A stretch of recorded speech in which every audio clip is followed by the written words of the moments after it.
Welcome to remix king channel. ఈ రోజుల్లో రామాయణం అంటే తెలియని వారు ఎవరు ఉండరు. రాముడి 14 ఏళ్ల అరణ్యవాసం, రావణుడు సీతను ఎత్తుకెళ్లడం, అతన్ని వధించి సీతను మళ్ళీ వెనక్కి తెచ్చుకోవడం, ఇలా చెప్పుకుంటూ పోతే ఎన్నో శ్లోకాలు పద్యాలతో కూడుకుని ఆ పురాణం ఉంటుంది.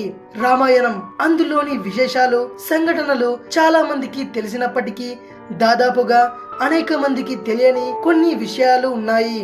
అందులోని ఒక విషయం గురించి ఇప్పుడు చెప్పుకుందాం. రావణుడు సీతను ఎత్తుకెళ్తాడు కదా, కొన్ని నెలల పాటు తన వద్దే ఆమెను నిర్బంధిస్తాడు.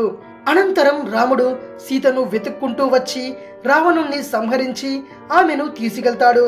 అయితే రావణుని వద్ద సీత ఉన్న సమయంలో ఆమెను రావణుడు కనీసం ముట్టుకొని కూడా ముట్టుకోలేదు. ఈ విషయం సీతాదేవి అగ్నిప్రవేశం చేసినప్పుడే తేలిపోయింది. ఇప్పటి కాలంలో విలన్లలాగా అయితే అలాంటి మహాతల్లికి ఎప్పుడో ఆపద సంభవించి ఉండేది. కానీ అంతటి రాక్షసుడై ఉండి కూడా రావణుడు సీతమ్మను అస్సలు తాకలేదు. ఎందుకంటే దాని వెనుక ఒక కారణం ఉంది. మీకు రంభ తెలుసు కదా, ఇంద్రుడి దగ్గర స్వర్గంలో ఉంటుంది. నిత్యం గాన భజనాలు, మేజువాణీలు, అబ్బో ఆ వైభోగమే వేరు. అయితే రావణుడు సీతను తీసుకురావడానికి చాలా సంవత్సరాల ముందే అతను ఓసారి స్వర్గానికి వెళ్ళాడట.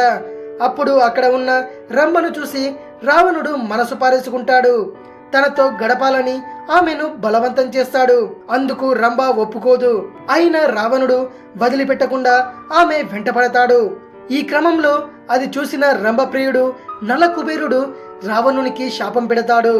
ఇష్టం లేకున్నా ఎవరైనా యువతులను ముట్టుకోవడానికి ప్రయత్నిస్తే అతని తలలు పగిలిపోతాయని అంటాడు. దీంతో చేసేదేమీ లేక రావణుడు వెనక్కి తగ్గుతాడు. అప్పటికది అయిపోయినా ఆ శాపం అతన్ని వెంటాడుతూనే ఉంటుంది.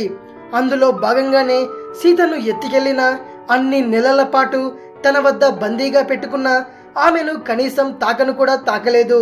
అన్ని రోజులు సీతాదేవి ఇష్టం కోసం వేచి ఉన్నాడు. ఇది రావణుడు సీతాదేవిని తాకకపోవడానికి గల కారణం.